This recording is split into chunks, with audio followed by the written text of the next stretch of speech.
Once again.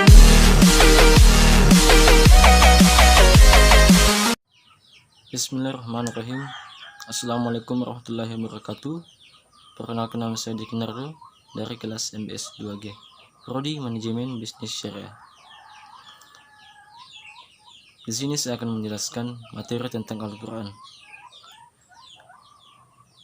definisi, nama lain Al-Quran, kedudukan Al-Quran, dan fungsinya.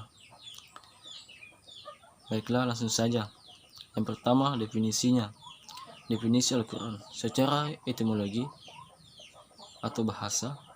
Al-Quran dari bahasa Arab, yaitu bentuk jamak dari kata benda atau masdar dari kata kerja, seperti qira'a, yaqra'u, dan Qur'anan, yang berarti adalah bacaan atau sesuatu yang dibaca secara berulang-ulang. Sedangkan secara istilah dalam Islam, Al-Quran ialah kitabullah yang berisi firman-firman Allah Subhanahu wa Ta'ala yang diturunkan kepada Rasulullah SAW sebagai mujizat.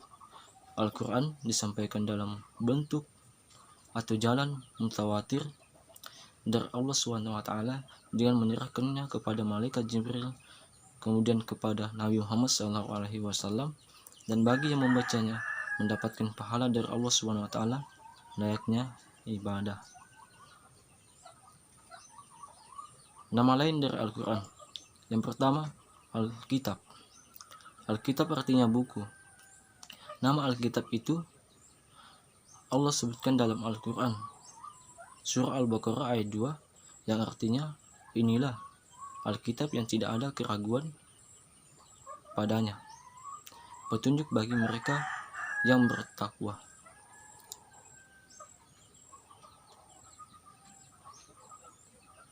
Yang kedua, Al-Furqan.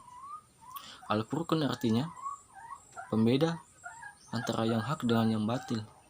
Nama Al-Furqan Allah sebutkan dalam Al-Quran surah Al-Furqan ayat 1, yang berbunyi, maka suci Allah yang telah menurunkan Al-Furqan kepada hambanya agar dia menjadi pemberi peringatan kepada seluruh alam. Yang ketiga, At-Tansil.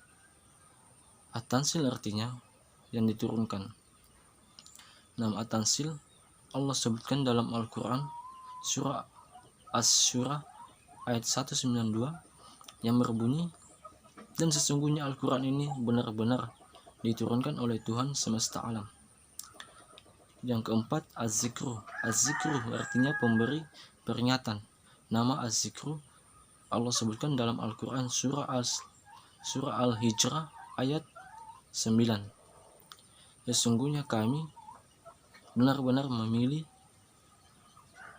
arahannya.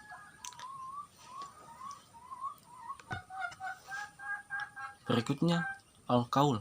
Yang kelima, Al-Qaul artinya perkataan. Nama Al-Qaul Allah sebutkan dalam Al-Quran surah Al-Qasas ayat 51, yang berbunyi, dan sesungguhnya telah kami turunkan berturut-turut perkataan ini, Al-Quran, kepada mereka agar mereka mendapat pelajaran. Nah, kedudukan Al-Quran memiliki kedudukan yang sangat tinggi dari seluruh ajaran Islam. Al-Quran sebagai sumber utama dan pertama, sehingga semua umat Islam menjadikan Al-Quran sebagai pedoman hidupnya. Sedangkan fungsi Al-Quran sebagai petunjuk atau pedoman bagi umat manusia yang ada di bumi. Baiklah, sekira itu yang bisa saya jelaskan. Dan saran saya, mari kita sama-sama